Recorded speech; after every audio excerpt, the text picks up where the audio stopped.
आज हम अपने उन सभी दर्शकों का नाम लेकर शुक्रिया अदा करेंगे जिन्होंने हमारी खबरों को देखा और उस पर अपनी कीमती राय दी। आप सभी से गुजारिश है कि हमारे वीडियोस को पूरा ज़रूर देखें और जो भी कमेंट करें वो खबर से संबंधित ही हो।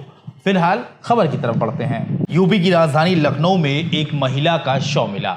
शव सड़ चुका होता है तो वहीं उसमें कीड़े भी पड़ चुके होते हैं।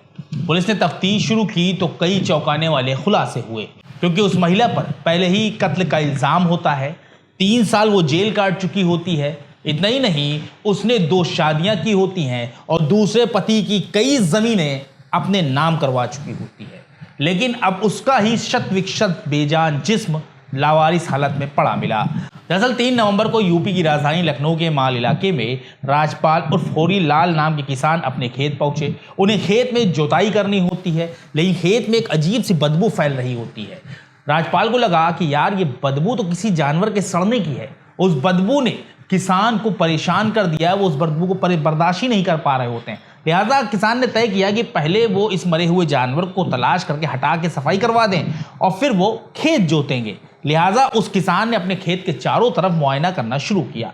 वो एक झाड़ी के पास पहुंचे जहां से वो बदबू उठ रही होती है, लेकिन झाड़ी के करीब जाकर जब उन्होंने देखा तो उनके होश फाख्ता हो गए, क्योंकि उन झाड़ियों में एक महिला का शव पड़ा होता है जो पूरी तरह सड़ चुका होता है। शव पर बहुत ही कम कपड़े मौजूद होते हैं। महिला का शव देखकर किसान की हालत खराब हो गई। आनन फानन में होरीलाल ने पुलिस को मामले की जानकारी दी।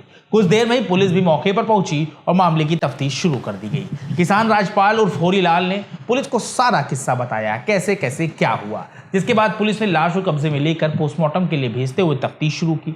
लेकिन यह महिला का शव पुलिस के लिए दिक्कत का सबब बन गया, क्योंकि उसकी पहचान नहीं हो पा रही होती है। लेकिन दोपहर होते होते आरोपी खुद चलकर पुलिस के पास पहुंच गया। वो बेगुनाह बनकर गया था, वो फरियादी बनकर गया था, लेकिन वो चढ़ गया पुलिस के हत्थे। दरअसल दोपहर में ही राजू गुप्ता नाम का एक शख्स लखनऊ के दुबग्गा थाने पहुंचा। वो बेगरिया गांव का रहने वाला होता है। राजू ने थाने पहुंचकर पुलिस से बताया कि साहब, पिछले 3 दिनों से मेरी पत्नी पूजा गुप्ता लापता है। मैंने उसे तलाश करने की कोशिश की, लेकिन उसका कुछ पता नहीं चल सका। लिहाजा मैं उसकी गुमशुदगी दर्ज कराना चाहता हूं, मेरी मदद कीजिए। पुलिस वालों ने राजू की बात सुनी और उससे कहा कि आप अपनी पत्नी की कोई तस्वीर लाए हैं? अगर लाए हैं तो हमें दिखाइए। जिस पर राजू गुप्ता अपनी पत्नी की तस्वीर पुलिस वालों को दिखाता है। तस्वीर देखते ही पुलिस वाले चौंक जाते हैं, क्योंकि वो तस्वीर उसी महिला की होती है जिसका शव सुबह सड़ी गली हालत में बाग से बरामद किया गया होता है। पुलिस ने राजू से कई सवाल किए, लेकिन वो कोई पुख्ता जवाब ना दे सका और उसे थाने में ही धर लिया गया। पुलिस राजू से पूछताछ करती रही। उधर दूसरी तरफ पूजा गुप्ता की बेटी सुमन पोस्टमार्टम हाउस पहुंची, जहां मां की लाश देखकर वो फूट फूट कर रोने लगी। पुलिस ने पूजा की बेटी सुमन से भी पूछताछ की और यहीं पर उन राज का खुलासा हुआ जिसने हर किसी को हैरान परेशान कर दिया और पुलिस भी सन्न रह गई।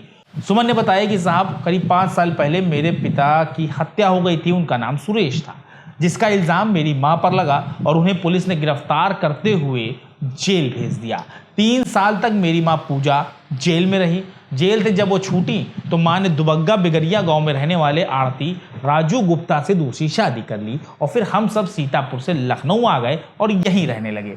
इतना ही नहीं, सुमन ने आगे बताया कि 31 अक्टूबर की दोपहर मम्मी अपने दूसरे पति राजू के साथ आई थी। हमने चाय पी, ऑमलेट बनाकर खाया। इसके बाद माँ और मेरे सौतेले पिता राजू कहीं चले गए।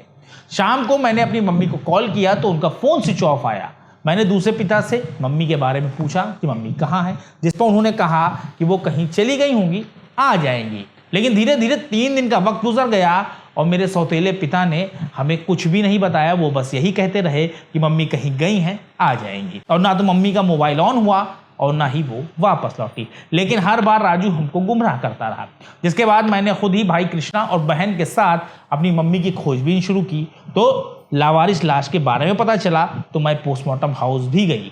तब वहां शव देखकर मैंने अपनी मम्मी की पहचान की। सुमन की बात सुनते ही पुलिस वाले हैरान रह गए। लेकिन अब पुलिस के सामने सबसे बड़ा सवाल खड़ा हो गया कि आखिर राजू ने अपनी पत्नी पूजा को क्यों मारा, जिस पर राजू ने बताया कि मेरी पत्नी पूजा के मेरे अलावा कई गैर मर्दों के साथ रिश्ते होते हैं, जिससे मैं बहुत परेशान था। इतना ही नहीं, राजू ने यह भी बताया है कि पूजा ने मुझे धमका कर कई ज़मीनें अपने नाम भी करवा ली और वो सोशल मीडिया के जरिए भी कई लोगों से बातचीत करती थी। हालांकि राजू के पास ऐसा कोई पुख्ता सबूत नहीं है जिसके आधार पर यह कहा जा सके कि पूजा के किसी गैर मर्द से रिश्ते थे, लेकिन हकीकत यही है कि गैर मर्दों के रिश्ते के शक में उसे अपनी जान से हाथ धोना पड़ा। फिलहाल पुलिस राजू का साथ देने वालों की तलाश में छापेमारी कर रही है और बहुत जल्द पूरी तफसीर से पुलिस इस मामले का खुलासा करेगी। अब हम अपने उन दर्शकों का नाम लेकर धन्यवाद करेंगे जिन्होंने हमारे खबरों को देखा और कीमती वक्त से हमारे लिए वक्त निकाला और कमेंट किया। इसमें सबसे पहला नाम है लखनऊ से अमरीन फातिमा का, आपका बहुत बहुत शुक्रिया। दूसरे नंबर पर लखनऊ के ही विवेक मौर्य हैं। विवेक मौर्य के बाद बहराइच के आज़ाद अहमद हैं, आप सभी का बहुत बहुत तहे दिल से शुक्रिया। उसके बाद सैफ़ी हैं, सैफ़ी के बाद सिराज अहमद हैं, ये भी बहराइच के जरवल कस्बे से ताल्लुक़ रखते हैं, आपका ये बहुत बहुत शुक्रिया। उसके बाद सबसे अहम नाम है मनोज एटलस जी का।